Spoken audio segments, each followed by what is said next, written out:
Welcome back to the CTO Playbook, the podcast dedicated to helping CTOs excel. I'm your host, Adam Horner, and in this episode, we're going to talk about CTO coaching, who it is for, what it can do for them, the impact it can have, and the return on investment. I'll also leave you with a playbook for finding a CTO coach that fits your scenario and your goals. But before we get into the main topic, I just want to talk about the podcast itself for a moment. This podcast enables me to bring some awesome playbooks to you and the many CTOs that are looking to broaden their knowledge base. Between me and my guests, we cover valuable topics for executive and senior leaders in tech, providing insights, strategies, and practical advice to help you build and refine your own playbook so that you can excel as a chief technology officer. During this episode, I'm going to cover why coaching matters, which CTO archetypes need coaching, and the challenges they typically face. What makes my coaching different, and how it helps CTOs over these challenges. What happens when CTOs invest their time in coaching, and I answer if coaching is right for you and right now. I'll conclude with the playbook you should use to find the best coach for you too. I'd like to start at the beginning of my own CTO journey about 12 years ago now.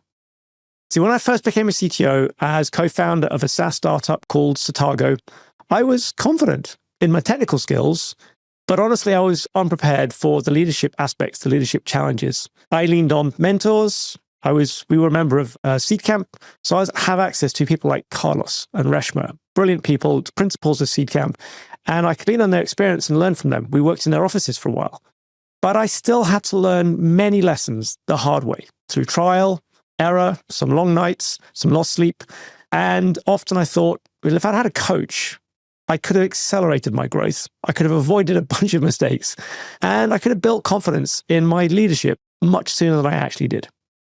The thing is, many CTOs go through really similar struggles, navigating leadership without any kind of structured support, winging it, much like we do when we're a consultant. Manual in one hand, keyboard in the other, off we go.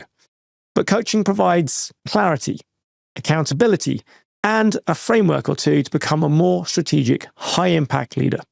I know firsthand how challenging it can be to lead without structured support because I've been there. I've been there myself. So let me take you a little further forwards in time to a pivotal moment in my career when I could have really used a coach. So when we decided to pivot from SaaS into fintech at CTOs, it was a bold, high-stakes move. We went in with our eyes open. We knew it was going to be, well, what did Stephen described it as? A handbrake turn where everybody except for the CEO had no idea whether the car was going to end up facing the right direction or even be the right way up, a white-knuckled ride. We knew the risks, but my imposter syndrome was in full control. One moment I was convinced we were onto something revolutionary, and the next I was certain we were steering the company into a car crash of a disaster. My confidence was rattled. I flip-flopped between absolute conviction and crippling doubt, and it made it harder to provide clear direction to my team. So instead of leading with certainty, I was personally stuck in a bit of a mental loop, second-guessing decisions, overanalyzing risks, and actually struggling to fully back my own instincts. Looking back, a coach would have made quite a big difference. A coach could have, for example, helped me use some structured frameworks to de-risk the pivot and approach it strategically, think through some of the risks, and look at it from a more analytical perspective. A coach could have provided a safe space where I was able to voice my fears, process them, and move forward with more clarity than I did. And of course, a coach is a knowledgeable sounding board, somewhere to test my ideas, even my outlandish ones, challenge my thinking, and build conviction in the ideas that I did have and in the leadership I was actually doing. Instead, I powered through alone, which made the journey, well, more stressful than it really needed to be. And had I invested coaching in that time, I maybe could have made quicker, more confident decisions and perhaps saved myself months of uncertainty and second guessing. Would it have changed the outcome? Who knows? But it definitely would have made the journey more comfortable and more confident. And that's one of the key reasons why I coach CTOs today. I know firsthand how much faster and easier leadership growth can be when you have structured support. I focus on strategy, people, and processes. We look at making sure that there are aligned strategies, so we're lined up between the company goals, the product goals, the engineering and technology goals. Making sure we've got empowered people. Is delegation happening correctly? Is delegation happening in a way that allows people to have autonomy, mastery, purpose over what they're doing? Or is there a load of micromanagement or bottlenecking where all the decisions go through a single person? Sometimes that's right, sometimes it's not. Knowing the difference between the two takes experience. And of course, optimized processes. Have we streamlined our processes for the effective communication we need at the size and scale and complexity that the business is running at? Are we running risk management in an appropriate way? Is it information security correct? Do we have an optimized product development lifecycle? All these experiences have taught me some valuable lessons. Leadership isn't just about knowing the right answers. It's about having the right support to make confident and strategic decisions. And I know I'm not alone in this. I see many CTOs facing similar struggles every day. So let's talk about some of the most common challenges that bring CTOs to coaching. Many CTOs face kind of similar pain points. And even if their situations are unique, there are sort of 5 common CTO archetypes that I see quite a lot in coaching. And these are the sort of the way that I look at how the most common stuck situations are where coaching will make a big difference to jump somebody forwards. So we're going to go through 5 of them. The firefighter, the senior developer, the seasoned technologist, the plateaued CTO, and the rocket ship CTO. So let's start off with the firefighter CTO.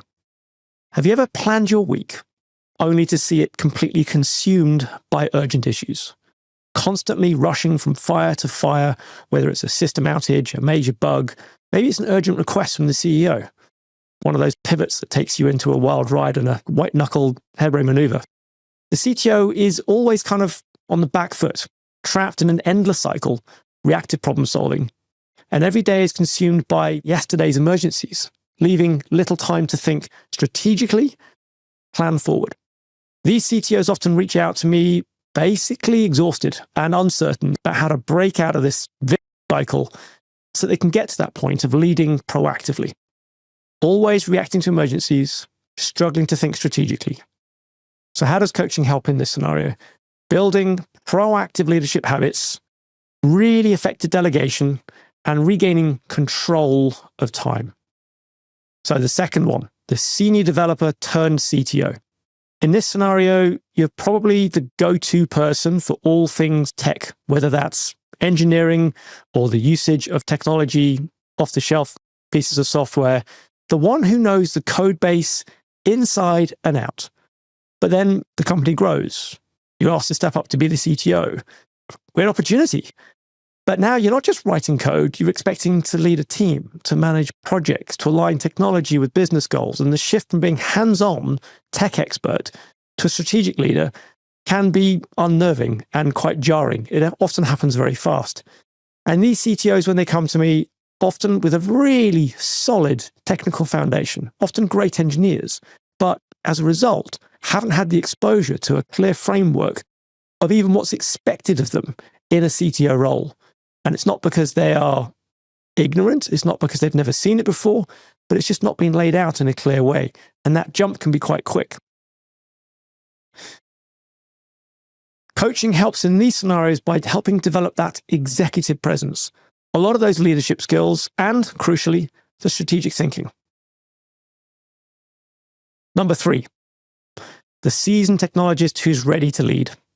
This is often somebody kind of similar to the one we just went through, but often a little bit further on in the career. The seasoned technologist who's been climbing the ranks, steadily going up, getting to perhaps, a VP of engineering role, and now wants to step up into a formal leadership role as a CTO. They're proactive, they recognize where they are, and they recognize that there's a gap from there to where they want to be. They're determined to close it. However, the shift from managing teams, leaders, and processes to influencing the company strategy, being in the executive team or the C-suite team, it's not a straightforward step. These CTOs tend to be driven. They're aware of what they need to develop. And so they reach out for help because they know just how big a step it's going to be. Coaching helps these CTOs prepare for the executive responsibilities and for the influence at company strategic level. So, number 4 on our list, the plateaued CTO. Have you ever felt like you're doing everything right, but as a CTO, the impact just isn't there? Maybe you've been in the CTO role for a while. You're doing well, but you know you could be having a bigger impact on the organization. Maybe you're struggling to break into that sort of board level influence, or you need to shift from managing tech to actually driving strategy. In some way, these CTOs have sort of hit a ceiling, and without a clear roadmap to get to the next level, they're sort of unsure how to progress, how to get there. When these CTOs reach out to me, it's often in frustration. They're looking for some sort of guidance, a roadmap, a path, and some way in which they can help themselves develop this executive presence that they feel they don't have, that they could have or should have. And often they're also lacking some of those tools to amplify the impact of the leadership they're doing. It's a classic, they feel stuck. They're doing everything right, but struggling to make a bigger impact. Coaching in this scenario identifies the barriers to growth and helps build a roadmap to scale up to get to that level. And then number 5, the rocket ship CTO, sometimes called the accidental CTO, a company that's scaling fast, growth is happening, it's exhilarating, somebody who started off perhaps as a tech lead or the early engineering hire, leading a team, then they're suddenly leading a couple of teams, then they're suddenly leading multiple teams, go through a Series A perhaps, managing larger teams, bigger budgets, more complex decisions, hyper growth maybe on the horizon. This is the leadership situation where the company's moving quicker than you are, and you feel like you need to catch up, constantly chasing your tail just to stand still. A leadership style that worked when the team was 10 engineers no longer scales to leading 100. And that growth has happened before you've really realized it. The decision-making speed, the delegation, the process maturity, there's very little time to adapt. There is no adaptation. It's just using the skills and experiences you've had so far, and it's not actually working. When these CTOs come to me, they're often feeling stretched thin. They feel as though they have very little structure. They feel as though everybody else's demands control their time more than they do. And they need to personally take a step up and a step back in order to get there, but they cannot figure out how to do it because of all the urgent demands on their time. So in this scenario, coaching helps provide a structured pathway, some experience around scaling teams and processes, some patterns that have worked previously elsewhere, and helps to sort of escape that trap. So the 5 we've got then. We have the firefighter CTO, the senior developer turned CTO, the seasoned technologist ready to lead, been working their way up the ranks, knows where they want to go to next. The plateaued CTOs hit some sort of ceiling, struggling to make the breaks to the next level. And then the rocket ship CTO, where the growth is going faster than they are almost. Across all of these, one of the patterns that I see often actually is CTOs getting pulled into endless execution, shipping features, keeping the wheels turning, but never quite getting themselves ahead of the game. I recently coached a CTO who faced exactly this challenge. Here's what happened. So when I first started coaching the CTO, she was stuck in a fairly typical endless cycle of feature delivery. She knew that there's some projects would drive real impact, while others were just, noise, maybe. But she struggled to focus on the right ones, the ones that truly mattered, because her team was sort of drowning in this backlog of feature requests that just never ended, really. And the pressure to deliver was, relentless. And one of the biggest shifts we made was to help her reset expectations with the founders. So instead of falling back on justifying why the team couldn't do everything, she started framing the actual constraints on the engineers in terms that the founders could relate to: business risks, revenue impact, opportunity costs, prioritization. And that relatively simple shift changed how she was measured. Instead of being judged by how many features her team shipped, she was now driving discussions around what actually moved the business forward in terms of impact. The result was that she ended up being basically the bridge between the founders and the engineering team. Yes, that's exactly what the CTO should be, but it was where she'd struggled to get to. She ensured then that both sides were aligned on the priorities. Today, she's one of the most influential leaders in the company, not just running the engineering department, but shaping the whole company's direction. This is fairly typical of what can happen when a CTO steps out of the weeds and starts leading at an executive level. It helps all those 5 archetypes. And this story, it sort of highlights something crucial. CTOs don't just need leadership training. They need real world strategies tailored to their challenges in their situation. Every CTO's environment is unique. And that's why my coaching goes beyond just coaching.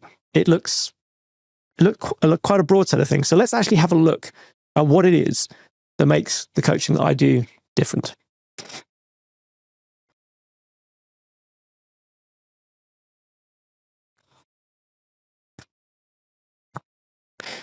Most CTOs arrive at the role from rising through the ranks in what I call the delivery department. So that's engineering plus products and a few other disciplines thrown in there with similar attributes as well. Executives that get to that level in the C-suite, in the senior leadership team, there's a set of skills and experience and attributes that are different from those people who've come into that top level team from marketing, from revenue, from finance, from operations. For example, communication skills, selling skills, knowledge of finance. These are often sort of fairly well baked into the pathway through an organization to get to CMO, CRO, CFO, COO roles. Listening skills, storytelling, metaphors, typically encompass the communication areas where the CTO, the average CTO, has not had the breadth and grounding that are absolutely essential if you're in marketing or sales. Selling a concept, selling an initiative, a change or a project plan.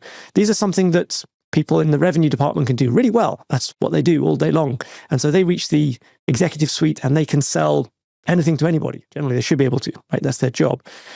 But it's one of those areas where engineers, whether from product, engineering, DevOps, whatever your background is, by the time you get to the C-suite on the technical side, is a skill that hasn't been developed. You just haven't been exposed to it nearly so much as the other roles have in the C-suite.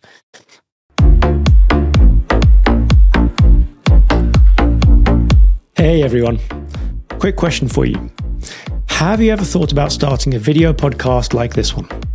I want to introduce you to the team behind my show, Podigy. This podcast has been one of the best marketing tools for my business. And thanks to Podigy, all I have to do is record. They handle everything else. Editing, publishing, and making sure it's optimized perfectly for every platform. They're usually fully booked, but right now, they have a few spots open for new clients. As listeners of this show, you get 10% off launching your own podcast or optimizing your current one.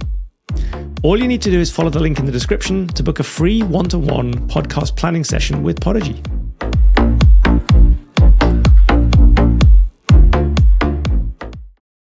Finance is a big one. Understanding costs, COGS, the cost of goods sold, the difference between revenue and profits, being able to read a balance sheet, being able to look through the P&L, the profit and loss statement, and understand the forecast, the financial forecast, what it means and how you can use it to predict where the team's going, what the budgets are going to be. These are skills that people from sales, from finance, have much more awareness of, understanding of, and the basics are built into most of the roles in the C-suite. In fact, the language of finance really is the language of the top level of the business.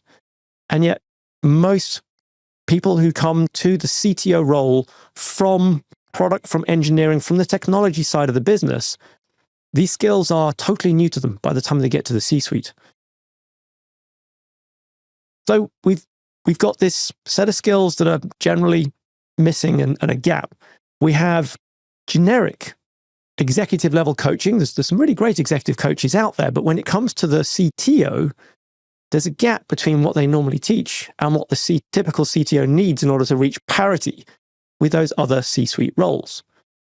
So what I've done is I built what I call the CTO maturity model. It's 9 core CTO competencies that cover all the roles, all the aspects that the CTO needs in order to be able to build a personalized development roadmap tailored to your role, your business, your industry, your individual situation, essentially.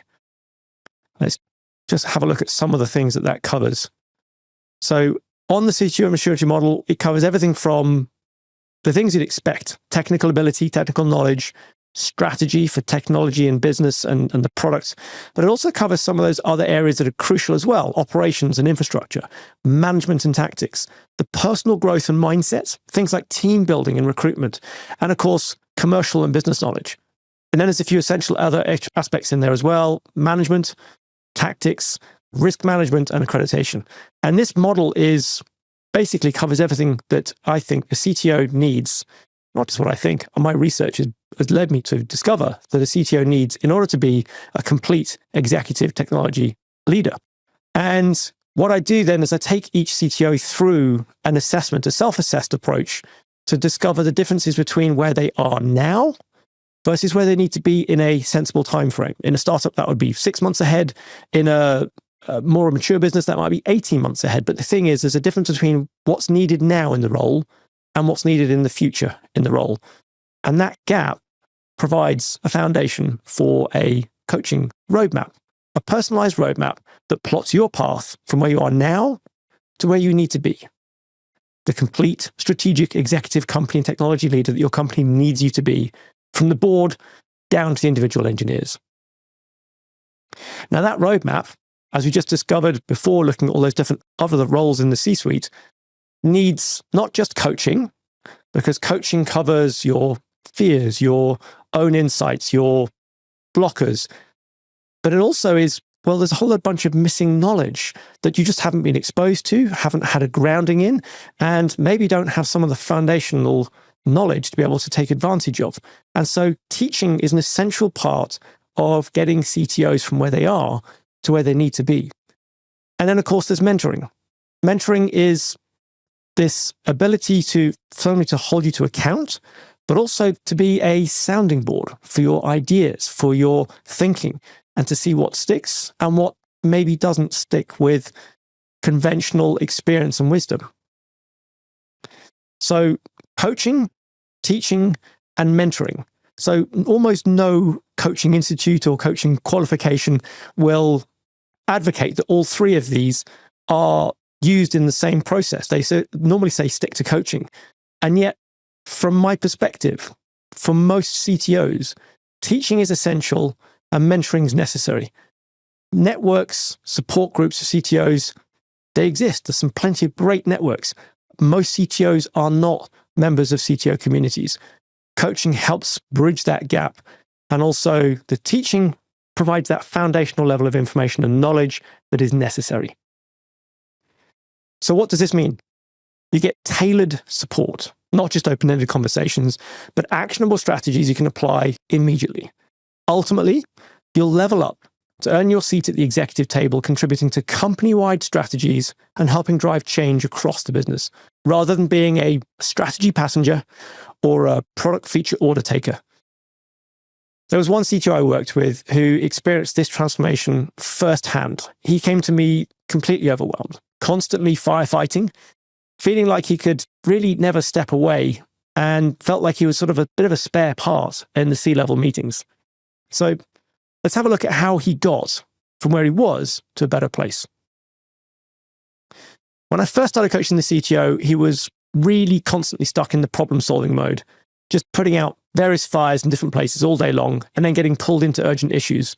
And then that was in between juggling the back-to-back meetings that left him with very little time to think, actually. He was the go-to person for pretty much every technical challenge. And because of that, his leadership was entirely reactive. There wasn't a moment of strategy in it. So one of the first things we worked on was helping him to teach his team to solve problems the same way that he did, so that they didn't need to escalate everything to him, to take away the bottleneck aspect of him being the only person that was the go-to for every problem there was. And I remember very clearly a few weeks later after that, he joined one of our sessions and he was grinning from ear to ear. He told me that his team had just handled an issue perfectly on their own. And he described the moment with, the pride of a parent watching their child take their first steps or something. It was an absolutely magical moment for him. And it might seem obvious to experienced CTOs, but for somebody who'd been stepped into that role and couldn't figure it out, that moment was truly game-changing for them. It was a magical moment. Now that shift changed everything. It was the beginning of a cascade of changes. So no longer weighed down by those constant interruptions, he was able to fully focus in the leadership meetings rather than having one eye on the alerts on his phone, on his laptop. So instead of worrying about the technical fires, he started thinking long-term and making really meaningful contributions to company strategy discussions, which, to his surprise, he actually loved doing and was really good at. These moments are some of the reasons why I coach CTOs, because so many are stuck in the weeds where they could be making a much bigger impact. And sometimes the first step is just learning how to step back. So this coaching then, it isn't really about fixing problems. It's about accelerating growth. And that shift from firefighting to strategic leadership, it's one of the most impactful changes the CTO can make. And it doesn't happen by accident. Let's break down how coaching actually can help CTOs overcome these challenges. I mean, one of the things that I love saying is that, well, as Bill Gates actually said, the success comes from experience and experience comes from mistakes. And then we've got Warren Buffett. He said, it's good to learn from your mistakes, but it's better to learn from other people's mistakes. And that's kind of the foundation of what coaching does. It helps you learn from other people's mistakes so you don't have to make them all yourself. So how does coaching help you overcome this wide array of different challenges and problems you can have? Most CTOs I work with, they struggle with self-doubt when it comes to strategic leading. Coaching provides structured support to help, break through some of those barriers. So it's helping put out the fires, not by yourself, but with your whole team. So that you're no longer running from crisis to crisis. You take control of your time and your priorities. It's often about clarifying the role, defining your leadership path, and making sure that that path is aligned with the business goals and the business growth. From there, you can identify the gaps. Where you're great, where there's room for improvement, and use that to create a roadmap, a personal step-by-step strategy for growth. Filling the knowledge gaps, there's various different ways of building that knowledge, courses, teaching directly, getting stuck in and gaining that experience, making a few mistakes yourself, reading about it from others. Strengthening that strategic planning, the team leadership, and the tech alignment with the business. Then there's those things we're worried about, that we're nervous of, scared about, fear of, and overcoming that. Quite often there's some imposter syndrome in there as well, the fear of failure and the fear of negative feedback. So how can we get comfortable with some of those things and use that rather than worry about it? And all of this builds the confidence. It reinforces your leadership presence and your ability to drive strategy at the company level. Walking into an executive meeting confidently, calmly, with that Zen leadership aspect, that's what we all dream of being able to do in every single leadership meeting. That's what we aspire to with the coaching.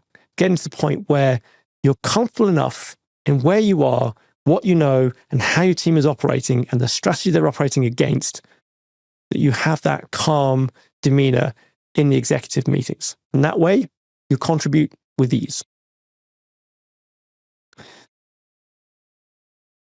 I want to take a moment now to have a look at, is coaching worth it? It's a question that I get, but not straight up like that. I get it in all sorts of other ways. Should I start coaching now? What's the point of coaching if all these other things are going to go wrong anyway? And so rather than looking at, is coaching worth it? I want to take a look at what the cost of not taking a coach on looks like. We looked at the beginning at my story of how I probably could have done things faster and quicker, more comfortably, and with less personal stress and worry. And that's very much a personal perspective on, is the coaching worth it? And from that perspective, from my point of view, it's a clear yes. But that doesn't help me convince the CEO when I say, hey, I'd like a coach, please. And here's some time and effort we need to put into it. Not to mention the money as well. So what does it look like when we don't invest in ourselves? If we end up struggling through a new scenario, a pivot in the business, a change in role, a change in the number of people we have, we might spend, let's be let's be generous and say it's only six to 12 months, say, of struggling in this new situation, figuring things out, making mistakes, perhaps losing some people in the team, perhaps losing some business opportunities on the way. We may end up with a lower level of confidence as a result of that. So there's a slowed down career progression, not just for us, but for those people reporting to us who will come up against limitations, hit that bottleneck quite often. Some of them may even leave. And then, of course, there's the opportunity and the chance for making expensive mistakes. And I don't just mean things that cost us a lot of, but maybe even that cost the business, whether it's a missed opportunity, whether it is an actual accident that causes customers to need to get refunds or a whole load of churn in the customer base. So these kinds of expensive failures in product and team decisions and strategy and approach can all be attributed back to the fact that the CTO could have avoided a lot of this situation. The CEO could have structured the team in a way where all of their people were supported. So delaying coaching because you feel like you should figure things out alone, you should make your own mistakes. The reality is that if you struggle for months, it can cost far more than what you invest in structured growth, in time, opportunities, and money. I've got a little story that comes close to helping actually put this into words. I was first approached by a CEO who wanted coaching for her tech lead. There was a problem though. He did not want it at all. He was deeply skeptical about coaching. He'd had some bad stories and some friends who'd warned him off it from elsewhere. I have no idea what those people had experienced, but he resented the implication that he needed help. From his perspective, he was doing fine. Coaching felt like an unnecessary and unwanted intervention, really.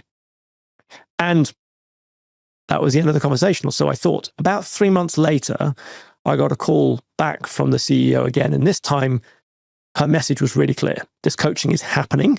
Set up for the first session. Get going.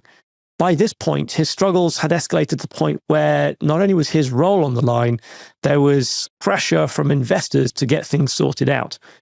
Once we finally started, the transformation was pretty quick, went very fast. Within just a few weeks, he'd made his first meaningful leadership shifts. And instead of clashing with the team and the CEO, he began communicating way more effectively. He was able to lead with confidence and make some much better strategic decisions for himself and for the team that he was leading. He ended up keeping his job narrowly. Today, he's thriving. He's building a great team. He's delivering real value to customers. He's one of the CEO's most trusted leaders now.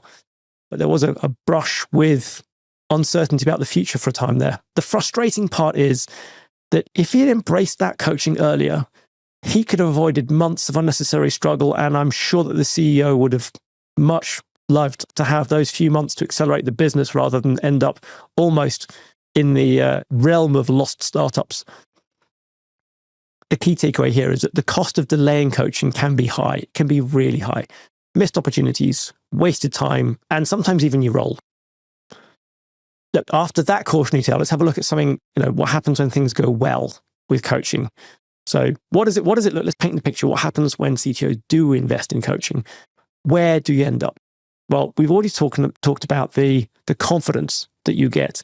And that lack of uncertainty leads to clearer decisions, clearer communication, a much more strong and convincing leadership presence. There is, as a result of that, more conviction from the team in you as a leader. There's less self-doubt. The imposter syndrome disappears to the back. And those high-stakes decisions you can make with clarity and with confidence. That, in turn, leads to more influence, less boardroom challenges, less project rejection. You gain this executive presence and this credibility in leading strategy discussions, not just taking part in them. And all of that results in, much less stress and much less chance of burnout. You shift from this reactive approach to leadership and you end up being proactive, strategic, confident. The best CTOs invest in themselves. Coaching is the shortcut to growth. When I first started coaching one particular CTO, they were talented team lead with huge potential. They did not see it in themselves. I believed in them more than they did. Despite their technical brilliance, self-doubt really held them back.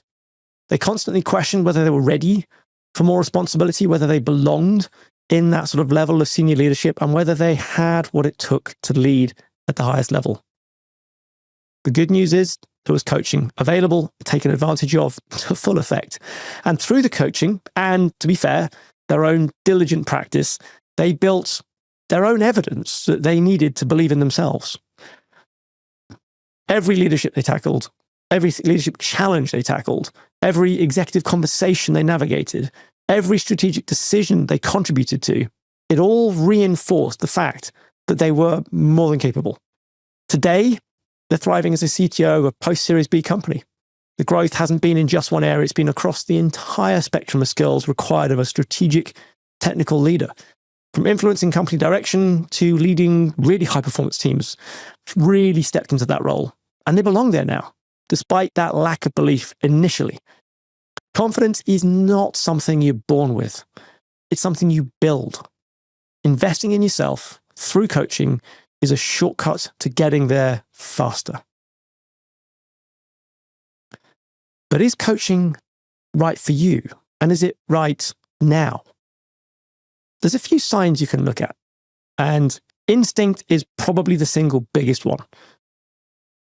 But other examples, if you feel stuck in your role, if you are struggling to communicate with executive teams, often this sort of complete mismatch in where the communication's landing, if you're constantly battling fires and don't even get time to think about strategy, if you really want to level up, but you can't figure out how, you don't see the path to get there, or if your company is scaling fast, you need to basically hold on for the ride, but you really want to scale with it, these are all signs that you're in one of those 5 roles, 5 archetypes, where coaching is going to make an immense difference to your journey.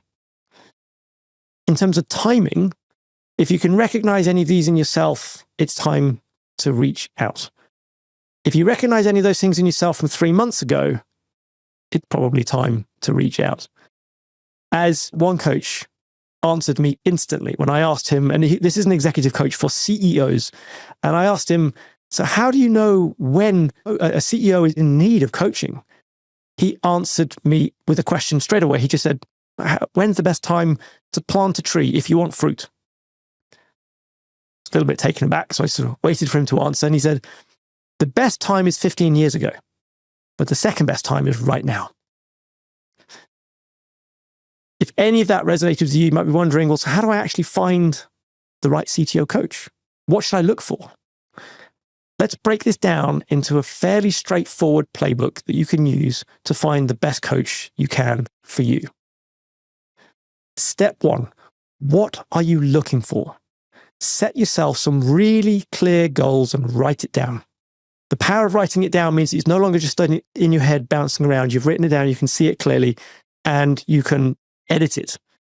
And then you can give that to somebody else and say, here's what I want to do. Number 2, when you're looking for a coach, look for somebody who has experiences that either match, mirror, or complement the ones that you have.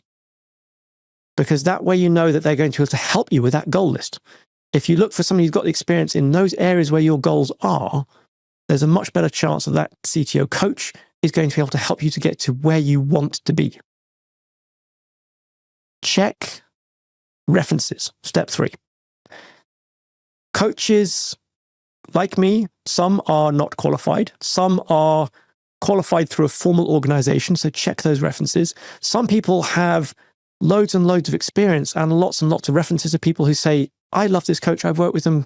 Check some of them out. Get in contact with them. Don't just take them for granted. Have a chat with them and say, what was it like to work with them? What were the things you wish would have been better? Number 4, start with an introductory call. Almost all coaches will have some sort of free 30-minute, 15-minute, 45-minute call for you to find out what this coaching thing is, how it applies to you, whether you fit their criteria, and all the details about how coaching will actually work. Start with one of those introductory calls. Step 5, once you've chosen your coach, you started working with them, make sure you evaluate progress as you go along. Your coach will almost certainly help you with that evaluation of progress, but make sure you go back and have a look at your own list of goals, look back at those and think, am I making progress in the areas that I wanted to? Am I achieving the goals that I set out to at the beginning? And if it's not working, have a look again at other coaches you can find out on the market. There are plenty of people who can help you along this journey. And some are coaches, some are mentors, some are teachers, and some are, like me, doing all three.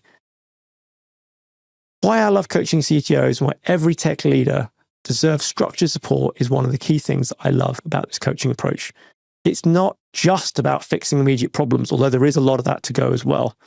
It's about setting yourself up for long-term success. If you're serious about leveling up as a CTO, now is the time to take action. So coaching isn't just an investment in your career. It's an accelerator for your company's success as well. If this episode has resonated with you, please have a look at my website, sonova.tech, and book a free 30-minute coaching call to discuss your challenges and explore if coaching with me is right for you. As a final thought then, maybe you're struggling to keep up. Maybe you're doing great, but you know you could be doing even better. Maybe your company is growing so fast that leadership feels like a moving target. Wherever you are on your journey, coaching will give you the clarity, confidence, and frameworks to lead at the next level. I'll see you in the next episode. Until then, keep leading with impact. Thank you very much for listening all the way through to the end. Just before you go, I'd like to ask you for one thing in return for putting together all these episodes of the CTO Playbook podcast for you. Please leave a review. Wherever you're listening, whether that is Apple Podcasts or Spotify or whichever platform you're on, leaving a quick review will help more CTOs find the podcast and enable me to create more great episodes. Thank you for listening, and I'll see you on the next episode of the CTO Playbook.